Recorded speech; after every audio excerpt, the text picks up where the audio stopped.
morning,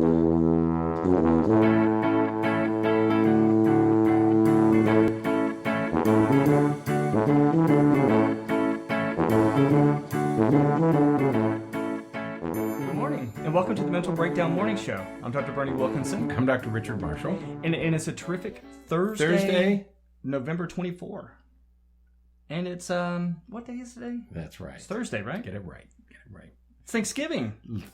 Fourth Thursday. Third. Last Thursday of the month, that must be Thanksgiving. It's the third Thursday of the month, right? That's when, isn't Thanksgiving always the third Thursday? Is that wrong? It's not the fourth Thursday. Right? It's the third Thursday, so it's Thanksgiving. Happy Thanksgiving, everybody. See, right now I'm giving thanks for Richard. I'm going to figure this out. 24, 17. Well, for 4 weeks, it has to at least be 28 days, right?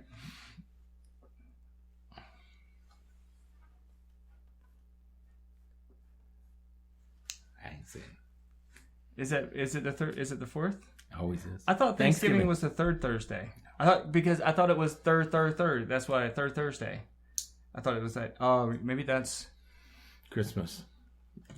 What? No. New Year's. Isn't New Year's always the third Thursday? No, not third. Is it the fourth Thursday? I just know that when my phone tells me it's Thanksgiving. Do you have your phone with you? No. Oh, so we don't have a calendar in here. Our problem is we don't have a calendar. But today's the 24th. You might be right, yeah. And so 3/10/17/24. Okay. Fourth Thursday of the month. Okay. It's always the last Thursday of November. Is it?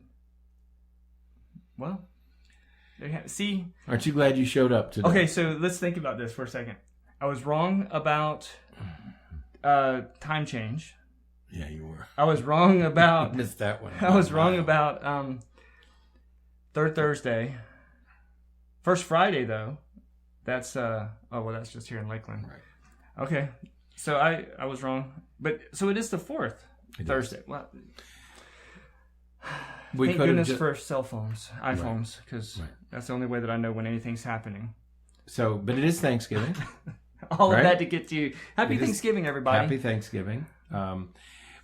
Just as important, however, we are launching the Christmas season, aren't we? Well, tomorrow is the big day. 'Cause that's Black Friday. Appropriately named Black. Why is it named Black Friday again? Hey, you know what?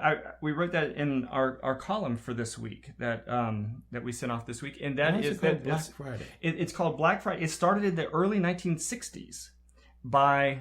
I'm giving you a history lesson. This is like a new thing. So it started in the 1960s in Philadelphia because the police in Philadelphia coined the phrase Black Friday because there were so many car accidents and those kinds of things that happened on this Friday that they called it Black Friday. And so because people were rushing to go shopping. Right. So it was kind of embraced and they tried to make it into a more positive, though I don't know that referring to it as Black Friday makes it feel very positive, but they called it Black Friday because of the car accidents and stuff. Wonder, do you think by now that our listeners are thinking, I wonder if these guys have anything to say today besides this? We do. Do we? We do. We do. Actually, this is really a good one. Yeah. I'm excited. This is something that we've been working on in a number of ways for many, many years. Yeah. So today's topic is something that we are really invested in, vitally interested in. Right. So we hope that you enjoy it and let us know what you think, because to us this is really a key concept, very important topic. Right. And that is that Thanksgiving is always the fourth Thursday. Oh no, that's not what it was. What it is that the hard as I try. He's trying. Okay. But the difference is what we're talking about today is the difference between expectations and rules. And this is really important in relationships because part of it is the way in which we interpret those different words, the way in which we interpret expectations, having expectations of someone versus setting rules for someone. Right. Those are two very different things. And think of it with spouses. Right. Okay. Do you want to enter a relationship where your spouse says, we have these rues? Right. You're going to be under these rules? Right. That word Grates. It feels, it just grates on you. No, we don't have to have rules. Right. Well, it grates on children too. Right. We teach, Dr. Bernie and I teach courses at pre-service teachers, preparation for teachers. And when we get to those lessons about rules, we say, be very careful with rules. Right. Because when you set up rules in your classroom, you usually have consequences for breaking those. So you're setting up a situation of, if you break a rule, I'm going to punish you. I'm going to have a consequence for you. Right. And you're already setting up sort of an adversarial relationship. Right. So rules sort of invite an adversarial relationship. So be very careful with those rules. You really don't need rules. Right. We advise that you have expectations rather than rules. Okay. Right. And with that introductory. Yeah. And so. And our, speaking of introductory, so each day this week we're kind of introducing the idea that, or beginning with a disclaimer that we may be talking about some things that you may not want the little ones to hear. So just be mindful of that. If who's listening, again, nothing of color or anything like that, but we're certainly going to be challenging some of the things. And you know, going with what you just said, you certainly don't want your 5-year-old to come in and say, "Mom, you shouldn't be making rules." You know, don't make rules. Our language isn't going to turn blue. Rather, we're going to be raising some issues that you may not want your children to throw back. Say, "Hey, Dr. Bernie said," so listen to it first, and then talk to your kids about it. Right. So there are times, and I know that we've talked about it in podcasts in the past, where sometimes blaming things on the rules is an easy way to manage things with our kids. So, I'm sorry, the rule is you have to put your seatbelt on in the car. That's the rule. And sometimes those things are it's easy to use in those kinds of situations because it's not my rule. It's not anything like that. This is the rule of society. This is the law. But 5-year-olds don't understand law, so you say this is the rule. They understand rules. Rules never change. Right. It's never okay to ride without a seatbelt. Right. Okay, so that's one way to think about rules, is that there's no interpretation. Right. It's never going to change. It's always going to be in place. Okay. Right. So that's a good way to think about rules. Right. But so instead of, and with that, there are very relatively few things in our life that meet that definition of a rule. That's right. Because there are times when just about everything that we say is a rule, there are times when that rule can be broken or is broken. And more specifically, there are times when it's broken and there's not really a consequence for breaking it. Right. And so we don't want to make rules that aren't enforced and applied 100% of the time. That's right. That can't be interpreted and responded to every time they occur. Right. So instead of making rules, we will encourage you to create expectations. Right. So the expectation is that you come home by your curfew. Right. The expectation. Now, there will be times when that's the expectation, but it won't be necessary. So there will be times when, you call because the movie got out later. There was a problem with the projector and the movie got out later than you were expecting. Right. And so now you're late. Well, you're if you follow the expectations, meaning that when the movie's out, you call and say, "Hey, the movie got out later because of this and that and that." Just let us know. And so I'm on my way home now. I'm going to be a little bit late. Right. That rule is now broken, and so that creates confusion. When rules can be broken, it creates confusion. So instead, we have an expectation with sort of some guidelines. Right. And the other thing, another fundamental difference between rules and expectations is that when you have a rule, you expect it to be obeyed immediately and always. Right. Okay. So regardless of what the rule, we have a rule in our house: you cannot hit your siblings. Right. Okay. You can't always know. Right. But what it does when you have that rule, then if it happens, you reach for a punishment. Right. You've broken a rule, so now you get a punishment. With expectation, there's an immediacy to a rule. Right. Doesn't matter when, doesn't matter. There's an immediate reaction. What I like about expectations is we acknowledge that it's going to take time to achieve the goal of not hitting. Right. It's not going to happen simply because there's a rule. Right. It's going to happen because of the way we treat each other and teach each other and talk to each other and how we learn to solve problems. That takes time. Absolutely. Okay. And so the expectation relieves everybody in the house of having to get it right now and every time. Right. Okay. Right. This is a teaching process. It's a learning process. If I want my children to do something, it's going to take me time to build that, to have that expectation and then build it so that it happens on a consistent basis. Right. Right. Yeah. Because when you think about all of the different ways in which some of those broken rules are communicated, you can't respond fairly. And you'll see why I use the word fairly in just a second, but you can't respond fairly and immediately every time. So if your 6-year-old comes to you and says, Mom, your then 3-year-old, he hit me. Right. Well, you didn't see it happen. Right. So are you going? And the 3-year-old, of course, says, no, I didn't.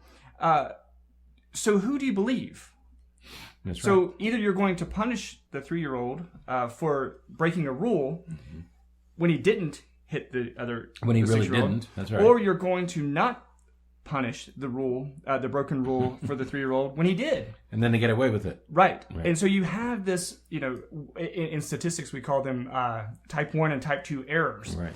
Either you're making an assumption, well, either way, I guess you're making an assumption in the wrong direction. Right. So we want to avoid the idea of making rules for some of these things and instead set a level of expectation. And I think what you said at the beginning was really important, because we think about that a lot with our kids. But this week we're really focusing on relationships. And so family relationships. This needs to be the same. It needs to be the same pattern in your relationships, how you're communicating with your significant other. You don't want to set rules for your significant other. Well, my wife broke the rule, and so now she's what happens with that? But don't do it surreptitiously. Right. Don't have in your own head, I've got some rules here. Right. I'm not going to call them rules, but if my wife breaks any of these rules, then there are going to have to be some consequences. Right. So don't have surreptitious covert rules, in your head only, that if they're broken, there's going to be a consequence. Right. You can't think that way. Right. Yeah. It doesn't really. Well, it's not going to make for a positive relationship. It's not going to work out in the way that you want it to, from the perspective of having a healthy, long-lasting relationship. That's right. So, again, what do we get back to? Monday. Communication. Right. You got to be able to communicate. You got to be able to say, look, my expectation is that when we have a disagreement about something, this is what we're going to do. Yeah, this is how we're going to handle it. We don't have a rule for communication. We have the expectation that we are going to communicate in a certain way. Right. Right. Right. The expectation is that if I come to you with a problem, and you're not in the mood to talk about that at this time, the expectation is that you're going to tell me that so that we can then schedule a time for us to talk about it. That's right. So that's the expectation. It's not a rule, because if the rule is broken, what are you going to do? Yeah, you have to punish them. Right. So let's set expectations so that and communicate those and articulate those expectations in very clear terms, so that we can all play by the same same expectations. And you learn how to manage your expectations, and you know that they're living, breathing things, and that you keep working at it to make them better and better, instead of a rule that everybody has to obey. Right. It's a very different relationship. Yeah, absolutely. So when you're thinking about your relationship, when you are growing your family, when you are uniting with a person that you hope to be a long-term partner, talk about those expectations early on. Don't. And I think many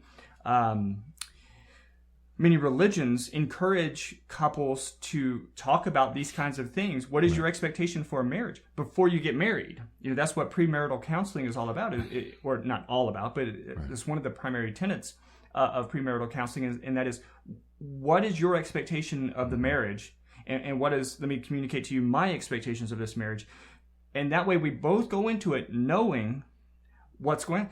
so that we know if that's something that we want to accept or not.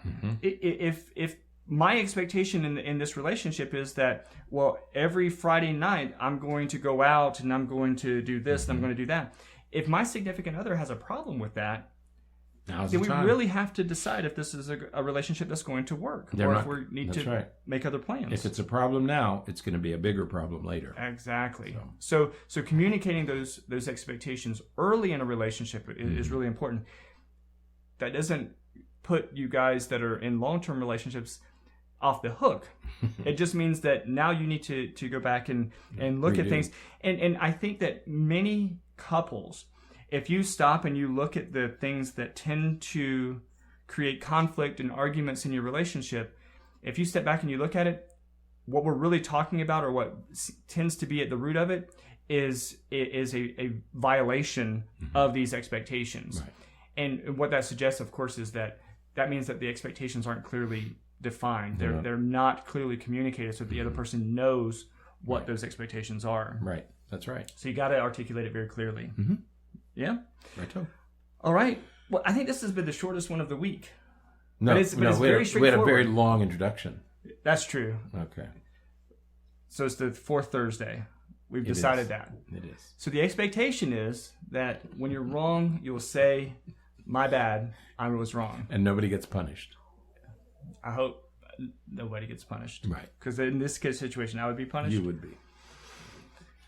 But that would not be fun. No. So, all right. Well, that is it for today. I hope you all have a terrific Thanksgiving. However you do it. However you may celebrate. This is how we're celebrating.